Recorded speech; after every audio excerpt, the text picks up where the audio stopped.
À la une ce soir, le corps d'un homme retrouvé ce midi au Robert. Il s'agit de Jean-François Villata qui avait été porté disparu hier soir après une partie de pêche à la ligne entre amis. Selon les premiers éléments, il se serait noyé victime d'un malaise. Le calme de retour à Saint-Martin. Un mois après le passage de l'ouragan Irma, les commerçants victimes de pillage commencent à récupérer leurs biens. Le travail des enquêteurs a permis de retrouver de nombreux objets volés. La gestion des collectivités ultramarines épinglée par la Cour des comptes. Un rapport de finances locales publié ce matin fait état d'une comptabilité critique. Il dénonce des effectifs surdimensionnés et une mauvaise gestion de masse de la salariale. Les notaires à la rencontre des particuliers. Ils proposent des conseils juridiques gratuitement pendant 2 jours. Aujourd'hui, ils ont assuré des consultations par téléphone, mais aussi physiques au centre commercial de Génipa. Et puis, notre dossier du jour portera sur ces petits insectes qui prennent la tête de nos chérubins qui vivent en collectivité. Les poux sont de retour dans les écoles et nous verrons toutes les méthodes pour s'en débarrasser. Enfin, la manifestation La Caravelle fait ses bulles est de retour. La directrice de la médiathèque de Trinité, Christine Angélique, organisatrice de la manifestation, est notre invitée. Vous la voyez actuellement à l'écran. Bonsoir à tous, heureuse de vous retrouver dans cette tranche info que vous pouvez suivre en direct sur Facebook. Le corps de l'homme disparu hier en fin d'après-midi au Robert a été retrouvé ce matin alors qu'il pêchait à la ligne sur le rivage de l'île Madame avec des amis. Il aurait disparu subitement, sans doute victime d'un malaise selon les témoignages. Vraisemblablement, l'homme de 33 ans se serait noyé, mais une enquête a tout de même été ouverte. Reportage de Loïc Régis et Guy Raphaël René. C'est sur cette côte, dans une petite crique du quartier Sable Blanc, que le corps sans vie du disparu a été retrouvé ce matin par les gendarmes. Selon les premiers éléments, il s'agirait d'une noyade. Hier, en fin d'après-midi, un groupe d'amis pêche en apnée sur l'île Madame. Jean-François, décrit comme un mauvais nageur, lui ne plonge pas, il pêche à la ligne. Ce témoin anonyme était présent sur les lieux juste avant le drame. Je me suis relevée pour nettoyer mon masque parce qu'il y avait de la buée. Je l'ai vu qu'il me faisait signe, comme si eh oh, je descends, on y va, je descends. Je n'ai pas compris si c'était un signe de détresse ou c'était vraiment ce qu'il me disait. Je lui ai dit ok, je lui ai fait signe ok, tout en pensant qu'il allait rejoindre ma rive.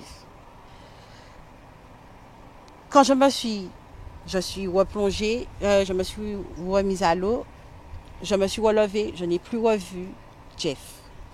Dans le quartier, la famille et les amis sont sous le choc. Certains, comme William, ont participé aux recherches ce matin.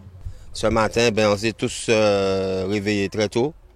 Et on a décidé de mettre nos tennis, nos vieux shorts, nos vieux tricots, et puis d'aller faire toute la côte à pied, descendre à pied sur toute la côte, aider les pompiers et la gendarmerie à retrouver Jeffrey, quoi. Et finalement, l'hélicoptère est revenu et il a capté quelque chose, justement, entre l'îlet et la côte de Pointe-Sable, justement. Et il s'est avéré justement que c'était lui.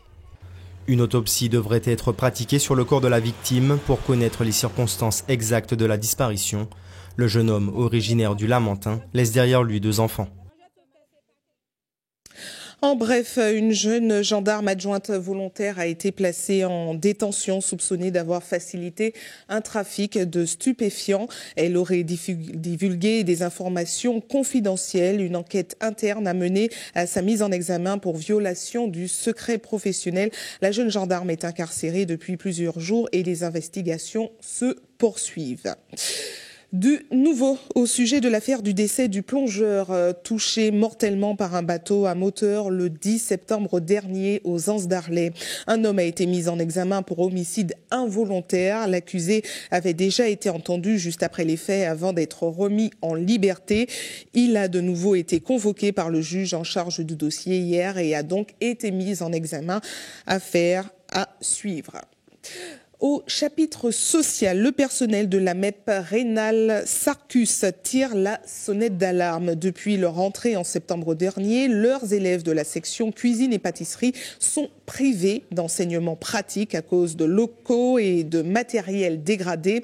Une situation qui n'est pas sans impact pour le bon déroulement du programme puisque les élèves ne pourront pas développer de compétences pratiques justement avant de partir en stage en novembre prochain. Voyez les précisions recueillies par Guy Raphaël René et Loïc Régis. Quand un enseignant a 9 heures de cours, admettons 9 heures de pratique, il est obligé de faire 9 heures de théorie avec. Les stages sont programmés dès le début de l'année scolaire. et que à partir du moment où le jeune ne peut pas commencer à faire la pratique, donc il y aura un problème au niveau du stage. Est-ce que les stages seront déplacés? Ça, je ne sais pas. Mais c'est très difficile pour pouvoir déplacer les stages puisque tout est programmé. Aucune nouvelle du CA, ni de la présidente, ni du trésorier. Et jusqu'à maintenant, d'ailleurs, les parents ont fait une assemblée générale et ont envoyé une lettre de rencontre avec la présidente. Et les syndicats aussi commencent à se mobiliser de façon à ce qu'on puisse savoir quand va-t-on vraiment démarrer à Rénal-Sarcus les cours de pratique. La situation financière des collectivités d'outre-mer pointée du doigt par la Cour des comptes. Un rapport de finances locales a été publié ce matin faisant état d'une comptabilité critique. Il dénonce des effectifs surdimensionnés, une mauvaise gestion de la masse salariale qui coûterait beaucoup d'argent. Explication d'Anaïs Gall. Une situation financière paradoxale, le ton est donné dans le dernier rapport de la Cour des comptes. Une analyse plutôt critique qui souligne la mauvaise gestion des finances dans l'outre-mer. La Cour dénonce un niveau excessif des charges de personnel ainsi que des effectifs supérieurs aux besoins. En clair, plus d'agents territoriaux que nécessaire, percevant des salaires trop élevés. À titre d'exemple, la Cour donne quelques chiffres. Dans l'Hexagone, les charges de personnel s'élèveraient à 45 € par habitant, alors qu'en Martinique, elles atteindraient 155 €, soit une somme plus de 3 fois supérieure. Un paradoxe puisque les DOM bénéficient de recettes supplémentaires comme l'octroi de mer et la taxe spéciale sur les carburants. Certaines collectivités seraient plus concernées que d'autres par ce problème, comme la ville du Marin ou la CTM. Malgré plusieurs sollicitations, les élus n'ont pas donné suite à nos appels. Difficile alors de comprendre comment sont gérées les finances. Pour pallier le problème, la Cour des comptes recommande de réorienter une partie des recettes vers l'investissement et de soutenir les collectivités pour renforcer la gestion administrative et budgétaire. Et puisque nous sommes dans les chiffres et le patrimoine, notez que les notaires se mettent à la disposition des particuliers gratuitement durant 2 jours.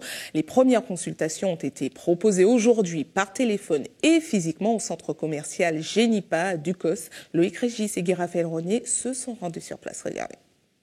Vous avez acheté le terrain ensemble ou la maison ensemble? Le terrain et la maison, on construit dessus. D'accord. Gérer son patrimoine, réaliser la vente d'une entreprise, d'un bien immobilier ou assurer une succession, les notaires se mettent à la disposition du public. Des entretiens gratuits pour des solutions en quelques minutes. Pour nous, c'est formidable, quoi.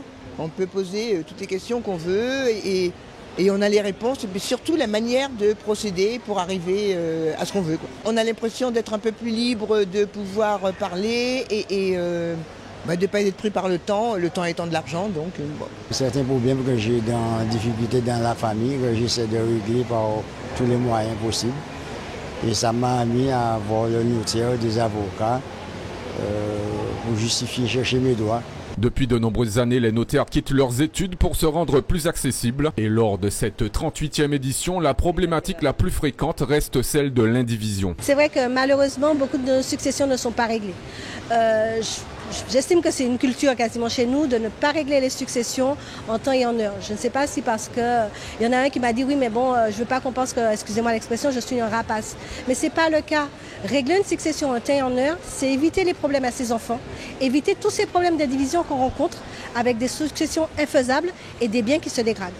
L'opération continue jusqu'à demain jeudi 12 octobre. Les consultations auront lieu cette fois à l'hôtel Batelière entre 16 et 19 h.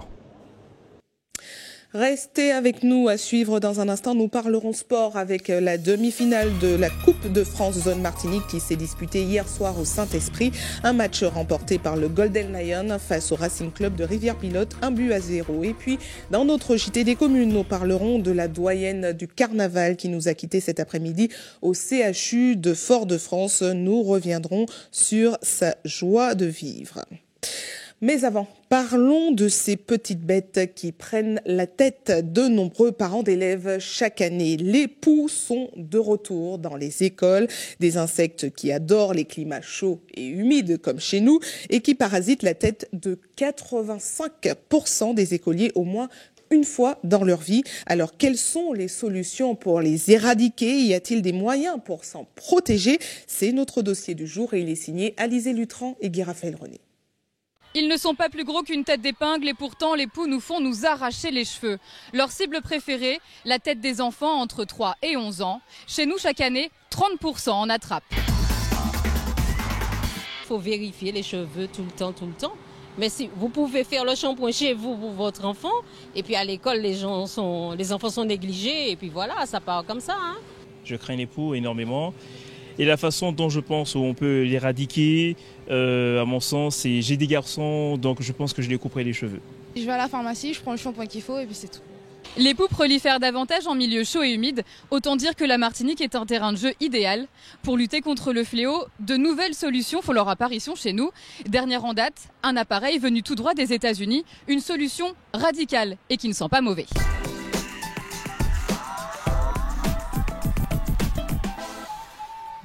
Bonjour demoiselle. Bonjour. Comment tu t'appelles? Chélie. Oh. Je suis assez désespérée. Chaque année, j'ai le même souci. J'ai beau acheter tous les produits qu'on peut trouver en pharmacie. Sur le coup, ça fonctionne. Et puis 15 jours, 3 semaines après, rebelote, on a des poux qui reviennent.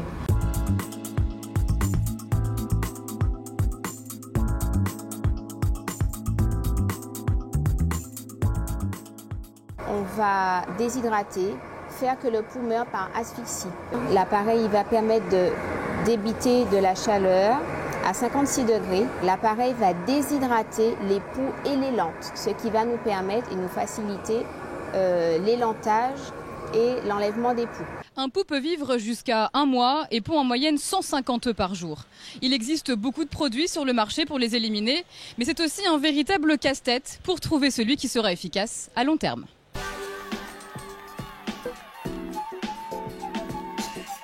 Les différents produits dont on dispose sont plus souvent les lotions qu'on peut trouver chez différentes marques, comme celui-ci. Il existe aussi des shampoings, d'accord, antiparasitaires, anti-poux, anti-lentes, et des sprays environnementaux. Votre enfant a des poux, s'il en a déjà, là il faut faire un shampoing. Un shampoing qui va permettre de tuer les poux adultes, de faire remonter aussi un petit peu les lentes. On va trouver des shampoings, on va dire, dits chimiques en fait, qui là en fait vont tuer et seront toxiques pour les poux et les lentes. On va trouver des produits à base d'huile essentielle qui sont là un peu plus naturels mais qui ont aussi une activité nocive pour les poux et les lentes. Les parents en général traitent les enfants jusqu'à la disparition totale des poux et des lentes.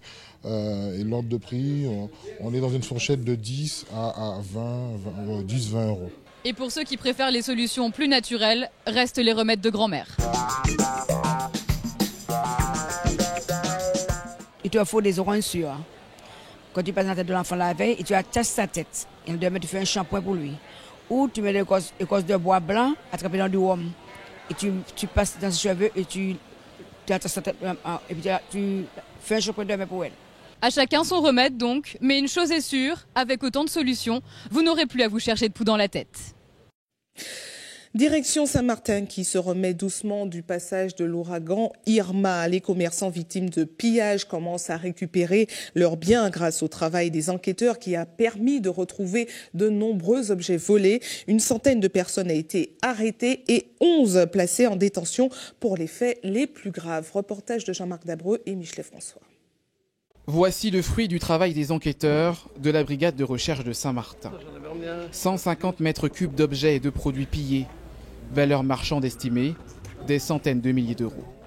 Depuis un mois, les gendarmes patrouillent jour et nuit, à la recherche du moindre indice permettant de retrouver les pilleurs. Un emballage de carton télé par exemple, ça indique qu'il y a une nouvelle télé, donc est-ce qu'il n'y a pas plus ?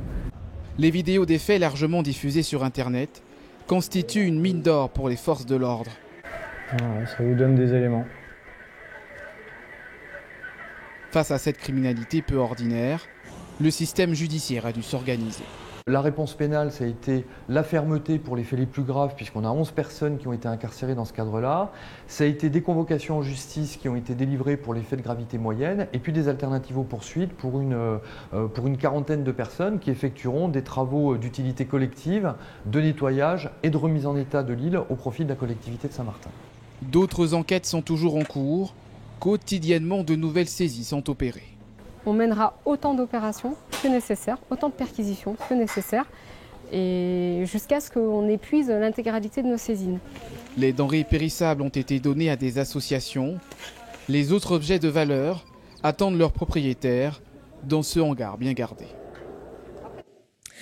La manifestation La Caravelle fait ses bulles et de retour. Un véritable rendez-vous pour tous les passionnés de BD qui est fixé tous les 2 ans par la ville de Trinité.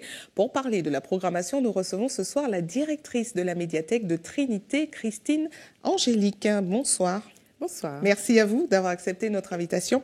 Alors, c'est la 5e biennale organisée par la ville de Trinité qui commencera demain jusqu'à samedi.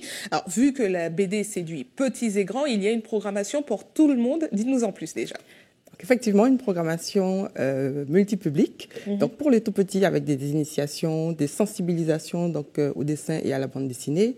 Pour les jeunes, les préados, donc des initiations au dessin, au graphisme et surtout des rencontres avec les auteurs de bandes dessinées de manière à leur faire comprendre que derrière les bandes dessinées qu'ils ont tous les jours en main, il y a des personnes, il y a des métiers, il y a des formations, que c'est un vrai cursus et qui sait éveiller des talents qui seraient cachés. Et puis pour les adultes, là c'est essentiellement donc les rencontres, donc les dédicaces réalisées par les auteurs qui sont présents, qui sont invités et qui sont présents donc pendant tout le festival avec des libraires et des éditeurs présents également de manière à ce que le public puisse acquérir les bandes dessinées et se les faire dédicacer sur le même site. Et puis également des animations pour les plus grands, pour les aînés, les aînés, tout à fait, puisque le festival suit directement donc la Semaine nationale des personnes âgées. Et nous avons d'ailleurs mis en place une animation donc en tout début de mois, en partenariat donc avec le CCAS de la ville de Trinité, qui consistait en une rencontre autour justement de la naissance de la bande dessinée aux Antilles. La bande dessinée des années 50-60, les Blake, les Hakim, les Rodéo, que certains d'entre nous ont connus, que les plus âgés ont connus, et de manière à vraiment engager une conversation autour justement de ce genre littéraire et de son émergence et surtout de son évolution justement dans le temps. Alors, de grands noms de la BD seront présents sur place. Comment avez-vous sélectionné les invités ? Alors, à chaque édition, nous choisissons une thématique, d'accord ? Donc, nous avons eu à travailler sur les pirates de la Caraïbe, sur la femme dans la BD, sur la bande dessinée humoristique. Et cette année, nous avons décidé de travailler sur les enfants terribles de la bande dessinée. Donc, une fois la thématique choisie, nous, à travers les recherches, donc au niveau de la médiathèque, nous sélectionnons donc un certain nombre de séries, de collections, de titres. Et nous rentrons en contact avec les auteurs justement de ces bandes dessinées, soit directement donc par le biais notamment de Facebook, ou alors par le truchement de leur maison d'édition. Est-ce qu'ils répondent oui facilement ? C'est difficile de convaincre les auteurs de venir en Martinique, à Trinité, pour montrer leur travail ? Difficile, non, parce que la Martinique a un côté exotique et évidemment, ils ont tous envie de venir. Maintenant, ce n'est pas toujours simple parce qu'ils ont des obligations, des bandes dessinées qui sortent, ils sont en contrat avec des maisons d'édition, donc ce n'est pas toujours simple pour eux de se dégager du temps. Donc, il arrive que malgré le choix de la thématique, nous ne puissions pas avoir tel ou tel auteur. Voilà, comme cette année, nous avons essayé en vain d'avoir Zep, le père de Titeuf, ce qui aurait été pour nous vraiment une occasion inespérée. Donc, ça n'a pas été possible justement parce qu'en termes de timing, voilà, c'est pas évident pour eux de se libérer. Alors, votre festival de la BD continuera même après les 3 jours, dont l'accès est gratuit, on précise. Alors, il continuera même après ces 3 jours. En délocalisé, on peut dire, c'est ça ? Tout à fait. En fait, le festival se déroule réellement en 3 temps, donc surtout le mois d'octobre, avec une avant-programmation.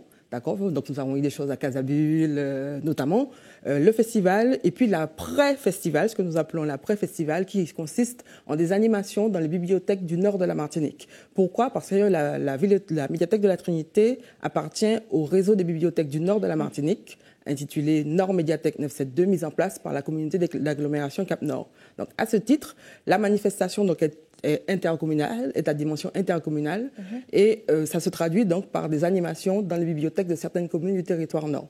Donc, notamment des animations toujours autour de la bande dessinée, réalisées par le personnel de ces bibliothèques, et également des interventions de certains de nos invités qui restent donc plus longtemps de manière à pouvoir intervenir dans ces bibliothèques-là. Alors, c'est la 5e édition. Est-ce que vous avez toujours autant de succès ? Parce que vous le programmez tous les 2 ans. Alors, comment ça se passe ? Est-ce que le public est toujours aussi réceptif ? Oui, dès le départ, même si certains ne pariaient pas effectivement sur le succès de cette manifestation, nous avons tout de suite pu intéresser donc un public certain, notamment les passionnés de bande dessinée, mais également le public scolaire. D'accord. Donc d'ailleurs, les 2 premiers jours du festival sont vraiment très fréquentés par les scolaires, non seulement de la ville de Trinité, mais de toutes les communes de l'île. Oui, justement, parce que c'est jeudi et vendredi, c'est ça. Voilà, tout à fait. Très bien. Donc merci à vous d'avoir répondu à nos questions. On rappelle que le festival est entièrement gratuit. Il commence demain, jeudi, 9h-18h, vendredi et samedi, 9h-20h, donc entièrement gratuit. Place Joyeuse, donc en face de la mairie de la Trinité. Donc venez nombreux à la rencontre de nos auteurs invités. Très bien, pour tous les passionnés de BD et puis à tous les âges surtout. Tout à fait. Merci à vous. Merci de nous avoir invités. Merci. Direction la Guadeloupe maintenant avec ce dramatique incendie qui a coûté la vie à un homme de 80 ans qui vivait seul chez lui. Les faits se sont déroulés au quartier Néré, aux Abîmes, et les habitants sont sous le choc aujourd'hui. Voyez ce reportage de Nathalie Dinan, Patrick Curie et Moïse Dexter. C'est l'émoi dans le quartier de Néré, aux Abîmes. Un octogénaire est décédé dans un incendie qui a ravagé sa maison. Il laisse dans le quartier le souvenir d'un homme discret et sans histoire. Bon, mais c'est Laurent, c'est un bouc qui est calme, qui partait en méfait des ordres. Très calme, il était en casaille. Bon, il a passé là, bon, sauf bonjour, il répond vous. C'est un bouc qui est calme, on peut pas dire que ça que c'est un bouc. Bon, on peut dire une histoire avec depuis un quartier. Donc, ça fait vraiment malheureux, on était vraiment malheureux, là, ouais, attends, dans ça qui réveille. C'est en début de soirée que le drame a eu lieu. Les voisins avaient l'habitude de le voir rentrer chez lui, seul, perdu dans son monde. Son bouc bien gentil, il était capable là, mais c'est son interprète. Mais son bouc qui a ce petit problème parce que depuis là, les impôts qu'a fait mon chien, saisi tout ça pour gagner, c'était un genre parti. Et après ça, son bouc a traversé, il a parlé à tout le monde. Il a dit bonjour, son bouc n'a pas arrêté par le monde, comprenez? C'était où tout ça là? Et il soit bien là. On a parlé avec des amis, on a vu un pompier qui a descendu, on a dit qu'il au fond là.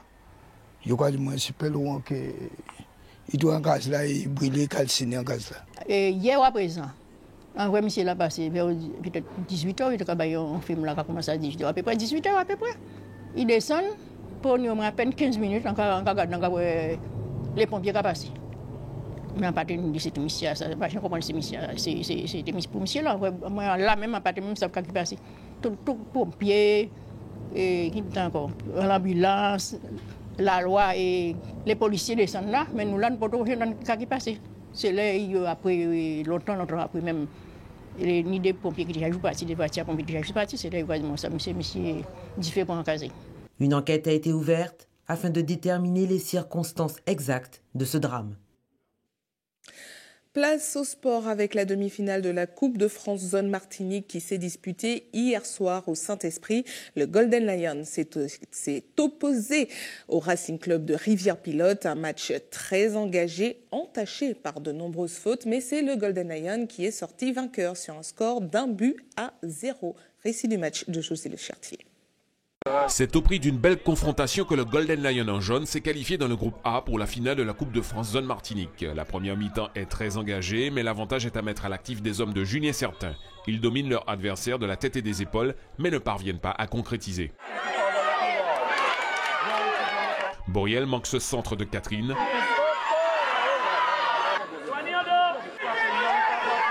L'attaque d'Irel échoue dans les bras d'Hugues des Étages. Boriel rate de peu l'ouverture du score.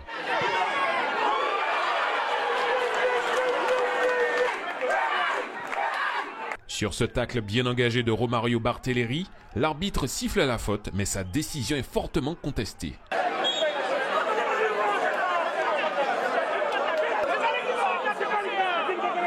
Les esprits s'échauffent, mais l'issue de la première mi-temps ne change pas. À la pause, le score est nul et vierge.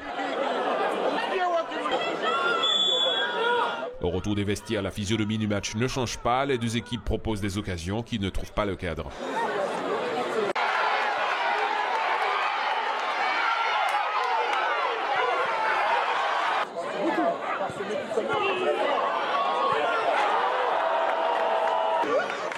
À la 93e minute, le Golden Lion arrache la victoire au Pilotin sur ce but de Borriel.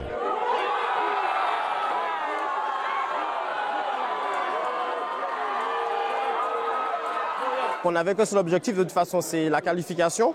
On savait déjà qu'on allait tomber contre une équipe très compliquée à jouer, puisque c'était une équipe avec un coach, Guy Michel Mizas, qu'on connaît tous, qui allait nous attendre. Je vois un petit peu mon équipe, ma jeune équipe, qui a quand même su tenir la dragette au grand Golden Lion. C'est vrai qu'il y a des faits de jeu qui sont quand même regrettables. On a eu une rencontre quand même assez disputée, mais une rencontre où, avec beaucoup d'attention, faut-il le préciser, une équipe du Racing avec un entraîneur qui était aussi du côté du Golden Lion, des joueurs quand même d'expérience des deux côtés. Mais je pense qu'à la fin de la première mi-temps, il y a eu des gestes, trop de gestes d'énervement. Ça s'est joué sur un coup de dé. Le Racing qui a une occasion de gagner ce match pratiquement dans la dernière minute.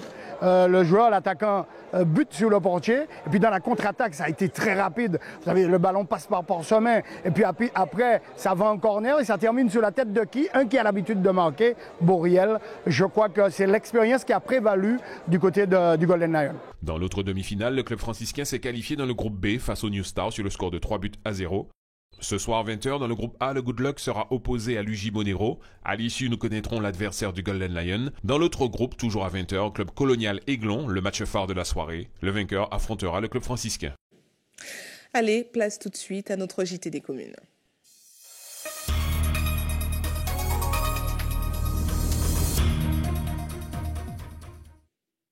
Un JT des communes qui commence avec cette triste nouvelle. La doyenne du carnaval nous a quittés cet après-midi au CHU, Pierre Zebda-Kitman. Elle est décédée à l'âge de 99 ans, moins d'un mois avant son 100e anniversaire. Marie-Thérèse Armed était une figure bien connue de tous les carnavaliers puisque chaque année, elle courait le Vidé avec son éternelle bonne humeur et ses vêtements colorés. Hubert Bornil l'avait rencontrée peu avant le carnaval de 2015. Je vous propose de revoir le reportage où elle était, comme d'habitude, de bonne humeur. Regardez. Le carnaval 2015 est déjà là, pratiquement. Nous allons découvrir une grande figure emblématique du carnaval martiniquais. Une petite dame, mais grande dame par le talent et par le courage et la force. Elle s'appelle Madame Armed. Une voiture décapotable pour participer au prochain carnaval, c'est le souhait le plus cher de Madame Armed. À 97 ans, la doyenne du carnaval conserve une mémoire vive et semble entretenir encore l'énergie qui l'a toujours caractérisée lors de ses sorties des jours gras.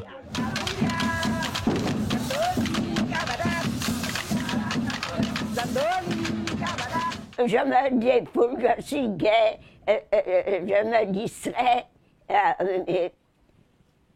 J'aime la gaieté, la joie de vivre. Entourée de ses enfants, Marie-Thérèse Armed aime se replonger dans les souvenirs du carnaval et les anecdotes ne manquent pas. Maman 3 là en photo avec Dibas là. Avec Bibas.